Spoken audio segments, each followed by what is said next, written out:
in look at Pasuk Zayin in the beginning of our Parsha. So we're beginning Shemos, and you can find it in the art scroll if that's the Chumash you are using on page 292.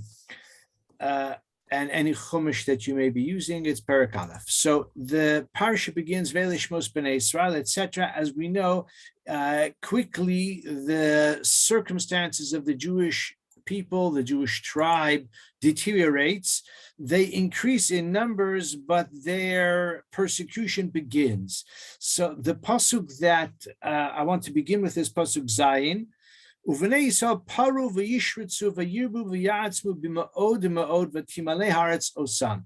So the Torah, the book of Shemos, begins with reviewing the names of the 12 sons of Yaakov, and then by way of highlighting the dramatic increase, it says that although Yaakov initially came to Egypt with his 12 sons and their families, over the subsequent generations, they proliferated. So let's look in the English here, how it's rendered, the translation. The children of Israel were fruitful, teemed, increased, and became strong, very, very much so. Now, this passage is familiar to us also from the Haggadah, and we find several expressions of multiplicity. And of course, this is the source of the famous comment of Rashi, perhaps in a midrashic vein.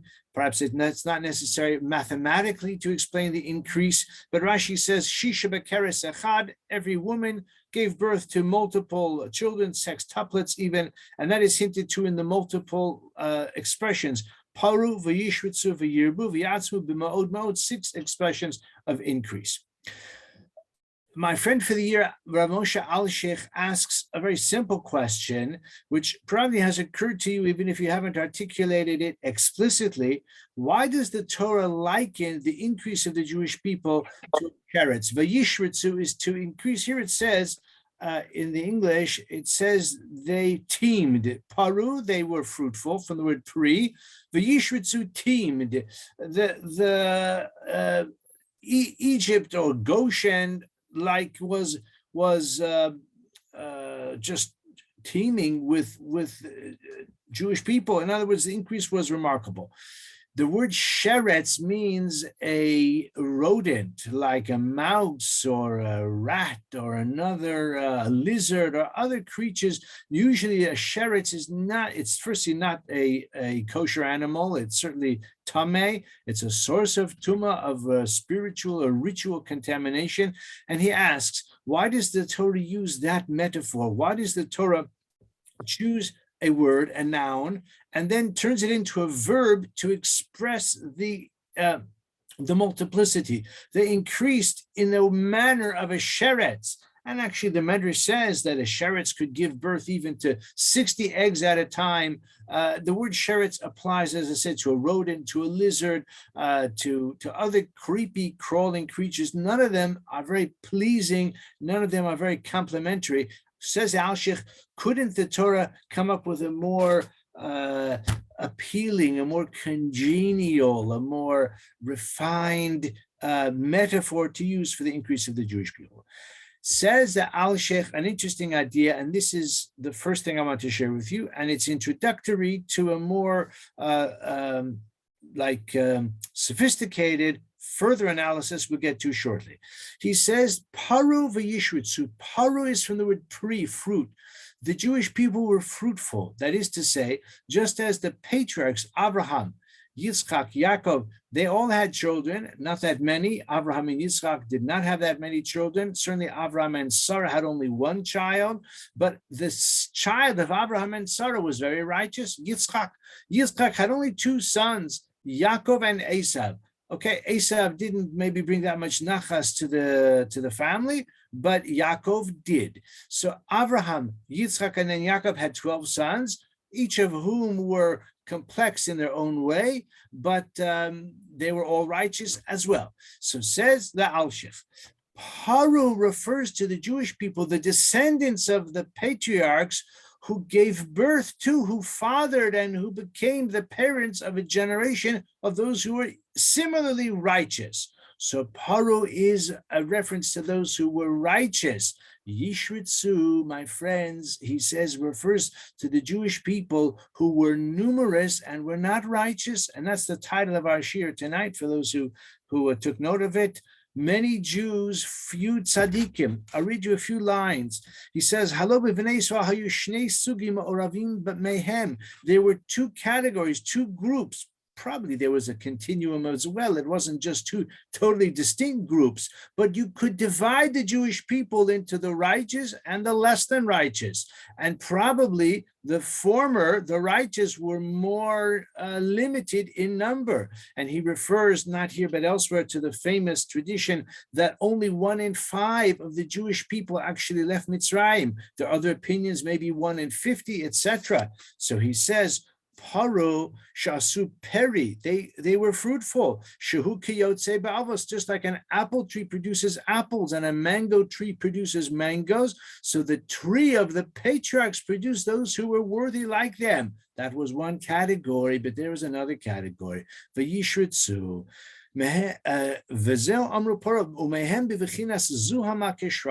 were those who were like the detritus, like the duras, those who were just increasing, but quantity, not quality. And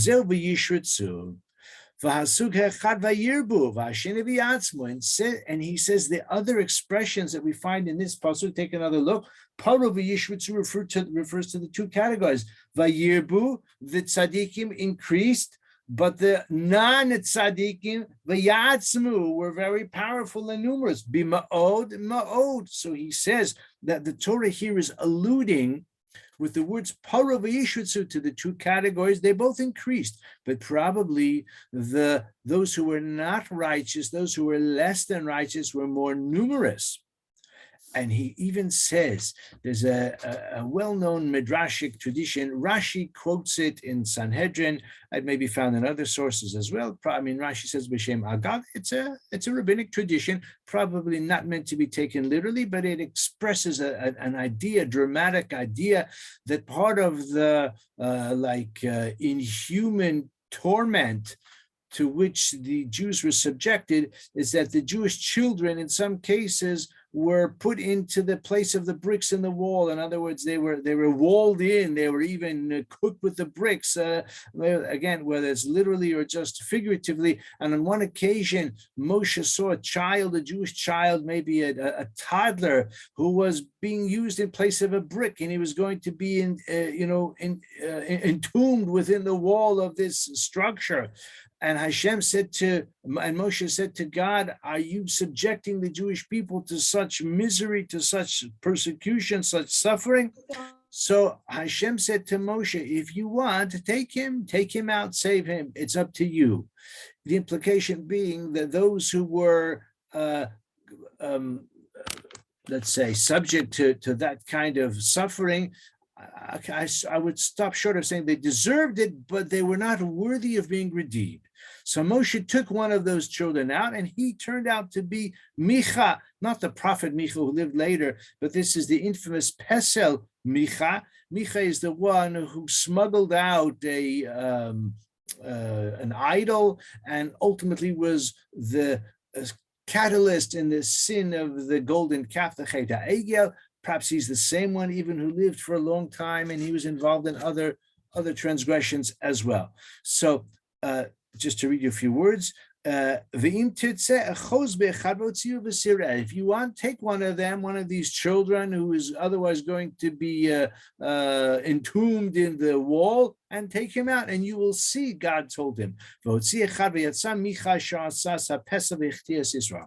So again, our intro is the observation that Paro v'yishritzu, there is already here an allusion to the two categories. They increased in numbers collectively, but the righteous were few. The ones who were called Pri, who were like the patriarchs who came before them, who were following in the worthy paths of their forebears, were few. Vayishritzu, there were many, many others who were not as worthy.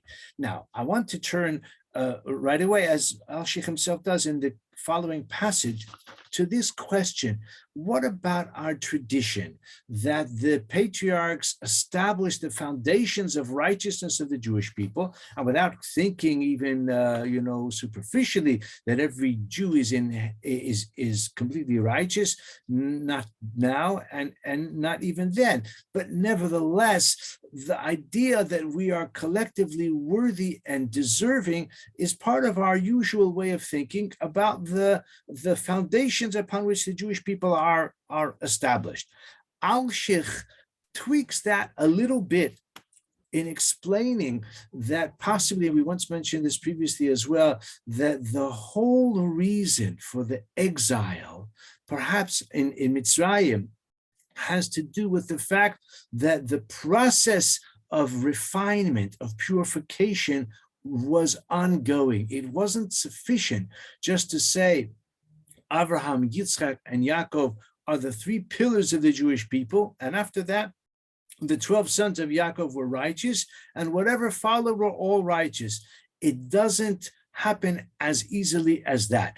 And again, we don't have time for his full analysis, but he explains this even drawing on the Kabbalistic tradition about the idea of the encounter of Chava, of Eve, in the Garden of Eden with the serpent, symbolizing the Yetzer Hara and symbolizing the fallibility of man, not just the fallibility, but the inevitability of man's downfall because of the fact that the serpent has placed within Chava that source of contamination. Generation after generation, things went deteriorated further for 10 generations until Noah, further 10 generations until Abraham, and then began what you've probably heard, the Kabbalistic expression, Olam HaTikun, the world of rectification. Says the Alshikh that the Jewish people in Mitzrayim were not yet free, not yet completely refined from their own contamination. This is why so many ultimately were left behind. But I don't want to get ahead of our story because I want to share with you a very interesting medrash, which prima facie expresses a similar idea in three ways, but Alshikh Kedarko makes it so precise in his analysis of the imagery that the sages employ. The medrash in Tehillim, there's a medrash called Shochar Tov. It's a collection of midrashic teachings that are based on the chapters of Tehillim. And in chapter 107, Tehillim 107, the pasuk says, Asher Ga'alam miyad sar, who has redeemed them from the hand of their oppressor. So it says the Medrash as follows. This refers to the Jewish people who were in Egypt, and they were redeemed from their persecution. And the Medrash, listen closely, mentions three different metaphors. Alshikh is going to explain them. Kishem shat tzipor nesuna b'yad hatzayad, just as a bird is placed in the hands of the trapper. If he wants to crush the bird because he's holding the bird, he's trapped the bird. Hey, Misa, he can kill it. He can kill it in his hand. V'imavacation, if he wants, chaya, he can allow it to live. Similarly, with the Jewish people, meshukaim b'yad hamitzrim, the Jewish people were sunken in, they were ensconced within Egypt, and the Egyptians had apparently the ability to kill them or to allow them to live. And that's the pasuk, ve'ered lahatzilim miyad Mitzrayim. I went down to save him, the Jewish people, from the hand of Egypt. V'chein hu omer, and similarly it says, ve'yasha Hashem b'yom ha'u, God saved them on that day. That's one mashal, one metaphor. Here's another one. Kach hayu Yisrael nesunim b'yad Mitzrayim, b'soch Mitzrayim. The Jewish people were placed within Egypt.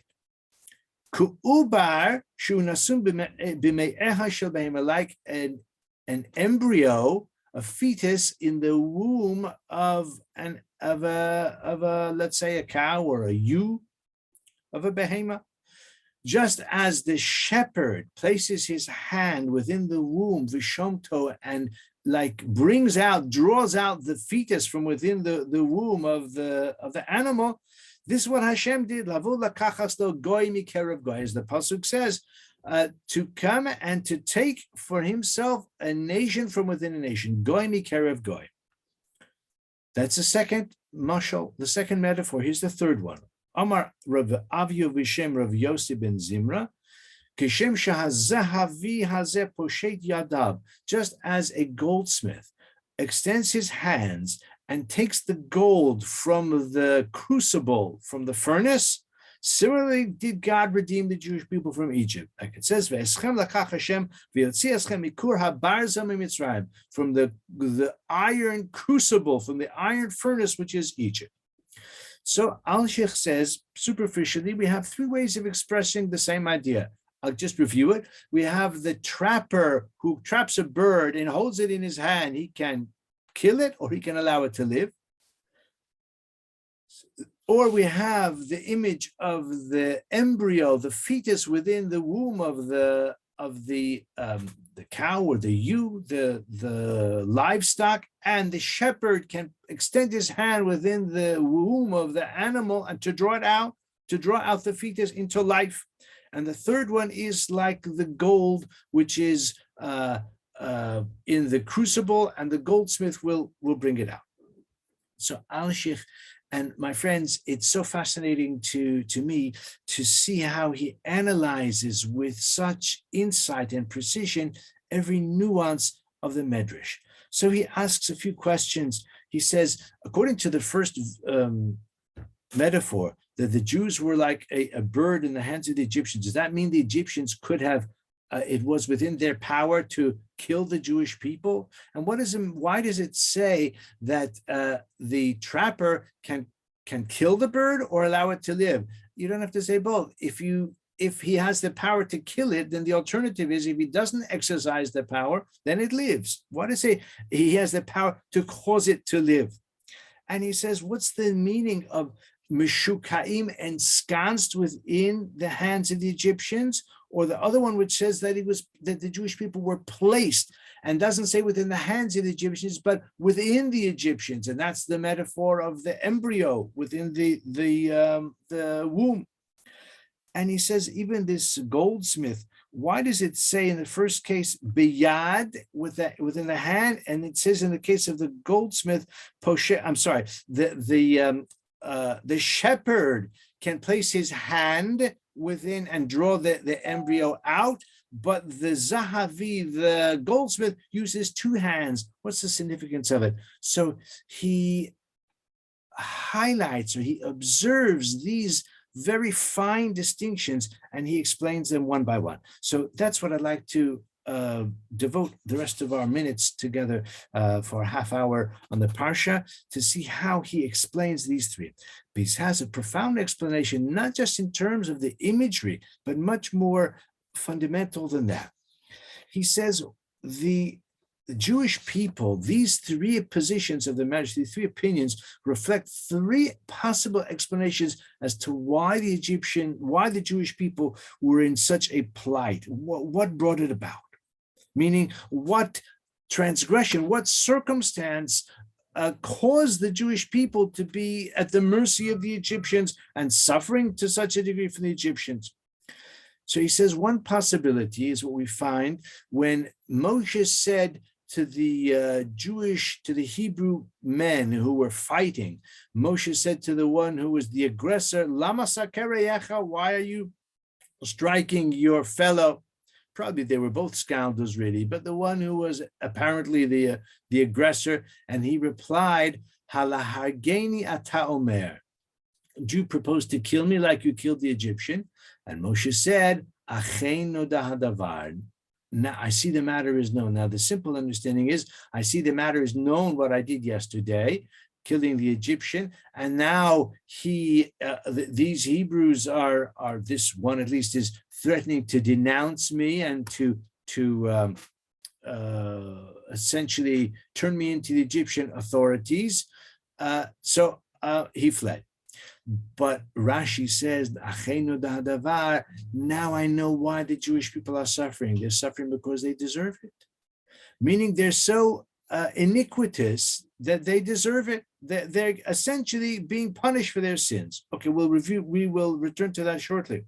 The other possibility is when Moshe said, Lama harayos la'am hazeh, at the very end of the Parsha, he says, after Paro initially completely rebuffs Moshe's request or demand that my people go, and Paro says, he won't. I was going to use another term, rhymes with okay, we'll leave that. And he made it much worse. And Moshe went back to Hashem and he said, Lama haros lam hazeh. So according to the other possibility of why the Jewish people are oppressed, it's because of what Avraham said, Bama Eida ki irashena. In other words, it's part of the destiny, part of the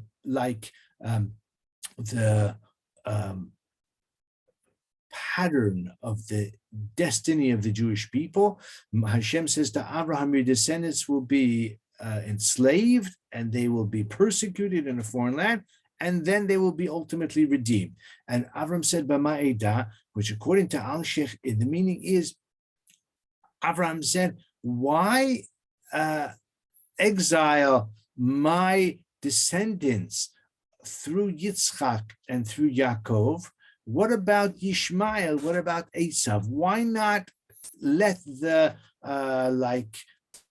promissory note, the debt, be repaid by other descendants? Why does it have to be the Jewish people? And that could be a legitimate complaint. Moshe could say to Hashem, look, it was destined, but Avram has other descendants. Why the Jewish people? The third possibility is, and we'll see that Alshikh endorses this one, finds this one the most compelling, is that the Jewish people, like any other group of people, had some who are worthy and some who are less worthy. And even the descendants of Abraham, Yitzchak, and Yaakov still have dross. They still have the impurities. They have to be purged of the impurities. And the experience of the Egyptian exile was a means of separating and polarizing and refining so that those who would leave Egypt would be deserving, would be those who are worthy, and those who are unworthy would be left behind. And this is the continuation of this process of purification. So again, let's just review. He says the first reason for the Golus is because they were exiled as a result of their sins. The second is they were exiled because of Abraham's complaint, Bama Eida ki irashena. And the third is Lemarek chelas zuhamasam, in order to purge the dross, the remaining effects of the imperfections in the human condition that were a result of the encounter of the serpent with Chava in the very dawn of human experience. Then he explains how these three possibilities are reflected in the three metaphors that we found in the Medrash. So let's go. Let's see how he explains it. He says that when the Medrash says that it's like the trapper who has a bird in his hand, the bird has been trapped in the lure of the trap in the forest. He says the bird is caught because of its own behavior, its own choice. The bird in the heavens will not be caught in a trap. A bird up high up in a tree will not be caught in a trap. A bird in its nest is not caught in a trap. When the bird sees a seed or a grain and it goes to eat it, that's when it gets caught in the trap. So it may be the naivete of the bird, it may be the misfortune of the bird, but the bird wants something that seems very appealing to it, and then it gets caught in the trap. The Jewish people went down to Egypt because of grain. They wanted grain, and they became caught in the trap of the Egyptians. When it says in the metaphor that the trapper can kill the bird or cause it to live, it doesn't mean the Egyptians could have killed the Jewish people or let them go. On the contrary, he says it means that they could have killed them, or they could have enslaved them. Chaya doesn't mean to release them, because the mashal doesn't say the trapper could kill the bird or he could release the bird. It doesn't say that. The mashal, the parable says, the metaphor says, the trapper can kill the bird or he can allow the bird to live, but the bird will be forever trapped. He could, keep it in a cage. And that's what the Egyptians did for the Jewish people. They effectively kept them in the cage of Egypt. And he says how Alshikh quotes the Gemara that says that to be a captive, to be a prisoner, to be a slave, in some cases is worse than death. And that's what the Egyptians had the ability to impose on the Jewish people, and that's what they did impose upon them. The Jewish people remained trapped, enslaved, exploited, and persecuted by the Egyptians. And he says this corresponds to the possibility that the Jewish people were in Egypt because of their sins, and they suffered because of their sins. Like the Medrash says, another well-known Midrashic tradition, that the Jewish people were influenced and were, guilty of idolatry and other transgressions because their example of the patriarchs and relationship with Hashem had become so attenuated, had become so lost, and perhaps the Jewish people themselves had become brutalized by the Egyptians, as the Medrash says, halalu of the avodah halalu of the avodah. These are idolaters, and these are idolaters as well. The Jewish people were not much better than the Egyptians, in which case we can say, well, they're suffering because of their sins. If you are so iniquitous and if you betray the greatness of your ancestry, then you suffer the consequences. That is the first approach, that the Jewish people were like trapped like a bird, and then Hashem redeemed them. Hashem redeemed them in his mercy. The second possibility is that the Jewish people were not, and regarding the promise to the patriarchs, so the promise is not unconditional. The promise to Abraham, Yitzhak, and Yaakov is, if your descendants are worthy like you are worthy, but if they're not worthy, then the deal is off. Okay, that's one possibility. According to the second possibility, that we say that the Jewish people were trapped, were in Egyptian exile, not that their iniquity was to the extent that the promise of the patriarchs was canceled or was nullified, but rather it says that the Jewish people were placed in Egypt and they were influenced by the Egyptians. They were like an embryo, a fetus in the womb of the mother. Of course, it is derived from the same source. It's surrounded by the influence, so to speak, of the environment. And he says, like Moshe said to Hashem, that it's unfair for you to hold the Jewish people to an exacting standard. They've been living in Egypt for generations. He says that it's like a man or a king who has a son, and he sets him up in a perfume business, and he places him in a red light district. If a person is selling perfume and cosmetics in a red light district, who are his customers going to be? Who are his clients going to be? Who is going to be coming into his shop? Who is he going to be interacting with? The circumstances and the company and the influence is going to be so negative, he'll never be able to retain his moral stature in such an environment. So this is what Hashem said that Moshe said to Hashem, it's not fair what you've done to the Jewish people. So he says that is the meaning of the mashal, of the parable, the metaphor of like uber kib b'me'eim. And he says that the Jewish people would have, the Egyptians were saying to the so to speak, in the metaphor, the Jewish people are supposed to be here for 400 years. They don't have the merit, and they don't have the sort of rhythm. The timing doesn't allow them to be redeemed, to be released after 210 years. We want to keep them. This is like the embryo, a ewe or a cow, a bovine or a sheep or a goat does not require in nature a shepherd to enable it to give birth. That is not something which nature requires. Says the Alshikh, that is the beauty of the metaphor, because the Jewish people would have been released after 400 years if there's anything left of them.